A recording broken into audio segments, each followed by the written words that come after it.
The legend of white snake episode 9। जैसा कि हमने पिछले एपिसोड में देखा कि एक प्लेग नामक बीमारी बहुत तेजी से सभी लोगों में फैल रही है और इसी के सिलसिले में लॉर्ड शू शहर से बाहर आया है। दूसरी तरफ याओ याओ बाई इस बीमारी का पता लगाने एक जंगल में आई है और अब इसके आगे हम देखते हैं कि याओ याओ बाई जो कि इस बीमारी के बारे में पता लगाने जंगल में आई है, वो उस बीमारी की खोज कर ही रही थी कि तभी अचानक से तेज हवाएं चलना शुरू हो जाती हैं और अब वो अपने पावर की मदद से ये सब रोकने की कोशिश करती है। इसी बीच वहाँ लॉर्ड शू यानी कि जी शुआन आ जाता है और उसे इस मुसीबत से बचा लेता है और उसे उसकी शक्तियों के बारे में फिर से बताता है और कहता है कि इनका उपयोग करने के लिए आप जल्दबाजी ना करें। अब याओ याओ बाई जी शुआन से पूछती है कि अगर मुझे तुम्हें देखना होगा तो मुझे इसके लिए क्या करना पड़ेगा। इससे पहले कि वो कुछ कह पाता, कुछ अलग हुआ जिसकी वजह से याओ याओ बाई उसे सुन नहीं पा रही थी। तभी अचानक से बिजली कड़कती है और फिर से जी शुआन लॉर्ड शू में बदल जाता है और वहीं बेहोश हो जाता है। अगले सीन में हम देखते हैं लॉर्ड शू जो कि बेहोश हो चुका था, अब उसे होश आ जाता है और वो याओ याओ बाई के बारे में सोचने लगता है। वो सोचता है कि ये सब सच था या फिर एक सपना, आखिर में वो है कौन। तभी मिस लैंग उससे पूछती है कि आप जो भी करते हैं उसके पीछे कोई ना कोई वजह जरूर होती है, क्या आप मुझे बता सकते हैं कि कल रात क्या हुआ था। लॉर्ड शू बताता है कि मैं हर एक कब्र को चेक करना चाहता था, मैं जानना चाहता था कि अचानक मौत का कारण है क्या। वो सब बता ही रहा था कि तभी उसके सर में अचानक दर्द शुरू हो जाता है। तभी वहाँ एक आदमी आकर उन्हें और भी लोगों के बीमार होने की खबर देता है। अब लॉर्ड शू उन दोनों से कहता है कि उसे प्लेग को ठीक करने के लिए 8 स्टार लोटस के बीज चाहिए होंगे और ये सब इतनी आसानी से मिलने वाले नहीं है। इसी बीच वहाँ याओ याओ बाई भी आ जाती है और कहती है कि मैं इसका पता लगा लूंगी। तभी लॉर्ड शू उसे बताता है कि 8 स्टार लोटस का बीज वेस्ट लेक के प्रदूषित हिस्से की गहराई में उगता है। यहाँ तक कि मछुआरे जो कि पानी की गहराई को जानते हैं वो भी पूरी तरह से इससे वाकिफ नहीं है।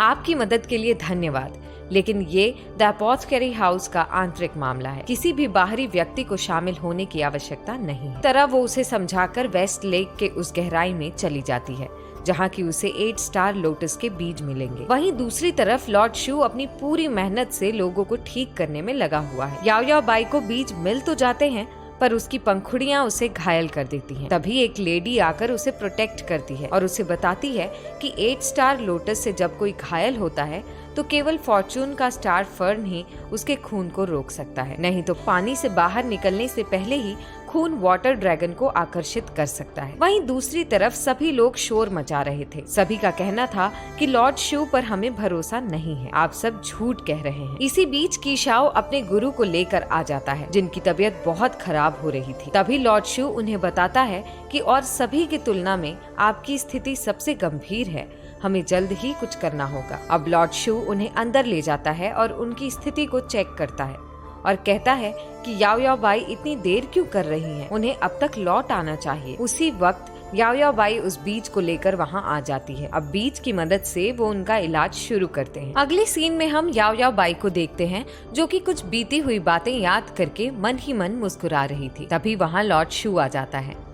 अब वो उसे पीच फ्रूट देती है। तभी लॉर्ड शू याओ याओ बाई की उस चोट को देखता है जो उसे 8 स्टार लोटस के बीज लाते समय लगी थी। वो कहता है कि हालांकि आपने फॉर्च्यून के स्टार फर्न की मदद से खून बंद कर लिया है, पर आप ये घाव कैसे ठीक करेंगी। अब वो खुद उसके घाव को ठीक करता है और दवाइयाँ लगाता है। अब जब वो उसके घाव की मलहम पट्टी करके वापस जा रहा था तो वो पीछे से आती है और उसे रोकती है, अपने रुमाल से कुछ निकालती है और उसे बताती है कि ये स्नो चेरी ब्लॉसम है। तुम बहुत दिनों से मेहनत कर रहे हो और काफी कमजोर भी हो गए हो। ये स्नो चेरी ब्लॉसम ताज़ा है और ये तुम्हारी ब्लड सप्लाई बढ़ाएगा। इस पर लॉर्ड शू कहता है कि इतनी कीमती जड़ी बूटी आपको कैसे मिली? इसे ढूंढना मेरे लिए मुश्किल काम नहीं है। लॉर्ड शू कहता है इसके लिए धन्यवाद, अब मैं चलता हूँ। पर याओ याओ बाई फिर से उसे रोकती है और लॉर्ड शू को अपने हाथों से स्नो चेरी ब्लॉसम खिलाती है। अगले सीन में हमें कीशाओ को दिखाया जाता है जो कि कब्रिस्तान में आया है और इसके साथ ही साथ वहाँ माउंटेन किंग भी आई हैं। ये दोनों ही मिलकर उस कब्रिस्तान के दरवाजे को खोलते हैं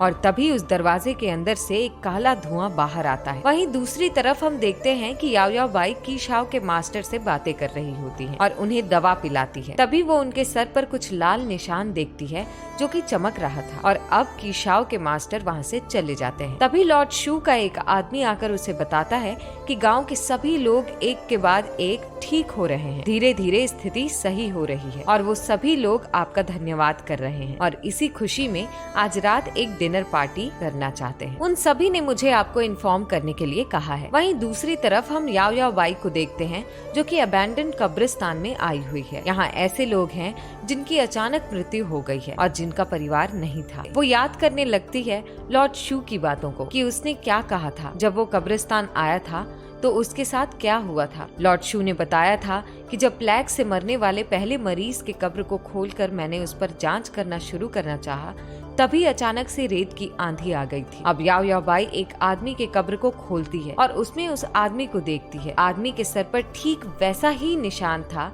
जैसा कि उसने कीशाओ के मास्टर के सर पर देखा था। वहीं दूसरी तरफ हम माउंटेन किंग को देखते हैं जो कि कीशाओ को ढूंढते हुए आई थी और काफी डरी हुई थी। अब उन दोनों को 3 डेड बॉडीज मिलते हैं, तीनों एक ही परिवार के थे। इसी बीच वहाँ एक आत्मा आती है और वो उसे पकड़ने की कोशिश करते हैं। अगले सीन में हमें लॉर्ड शू को दिखाया जाता है जो कि याओ याओ बाई के गोद में ही बेहोश हो जाता है। याओ याओ बाई देखती है कि लॉर्ड शू के सर में ठीक वैसा ही लाल निशान है जो कि उस मरे हुए आदमी के सर पर था और इस तरह ये एपिसोड यहीं खत्म होता है।